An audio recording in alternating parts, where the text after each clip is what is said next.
ప్రకాశం జిల్లా మార్కాపురంలో వైసీపీ శ్రేణులు ధర్నాకు దిగారు. మెడికల్ కాలేజీలు ప్రైవేటీకరణ చేసి ఏం సాధిద్దామని కూటమి ప్రభుత్వం ఈ నిర్ణయం తీసుకుందని ప్రకాశం జిల్లా మార్కాపురం వైఎస్ఆర్సీపీ నియోజకవర్గ ఇన్ఛార్జ్ అన్న రాంబాబు ప్రశ్నించారు. కోర్టు సెంటర్ నుంచి సబ్ కలెక్టర్ కార్యాలయం వరకు ప్రజా ఉద్యమ ర్యాలీ నిర్వహించారు. సబ్ కలెక్టర్ కార్యాలయం వెళ్లి ఏవోకు వినతి పత్రం అందించారు. ప్రజా శ్రేయస్సు కోసం ప్రభుత్వం మెడికల్ కాలేజీలు ప్రవేశపెడితే కూటమి ప్రభుత్వం వాటిని నిర్వీర్యం చేస్తూ ప్రైవేటు వ్యక్తులకు అప్పచెప్పడం శోచనీయమని అన్నారు. మాజీ ఎమ్మెల్యే అన్న రాంబాబు వ్యాఖ్యలు చేశారు. ఇప్పటికైనా ప్రభుత్వం కళ్ళు తెరిచి మెడికల్ కాలేజీలు ప్రభుత్వమే నడిపించాలని డిమాండ్ చేశారు.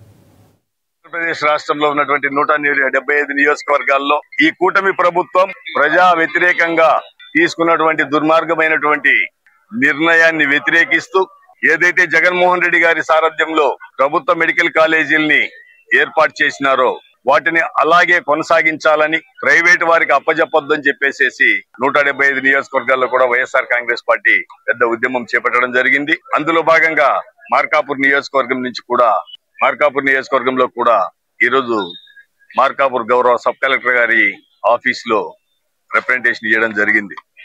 ఈ రోజు మీడియా ద్వారా ప్రభుత్వానికి విజ్ఞప్తి చేస్తా ఉన్నా, ప్రజలకు విజ్ఞప్తి చేస్తా ఉన్నా, ఇది మా రాజకీయ స్వార్థం కోసమో ఓట్ల కోసమే మేము చేస్తున్న కార్యక్రమం కాదు అని ప్రజలందరూ కూడా గుర్తించాలి. కారణం ఏమంటే ఎన్నికలు ఇంకా చాలా కాలం ఉంది.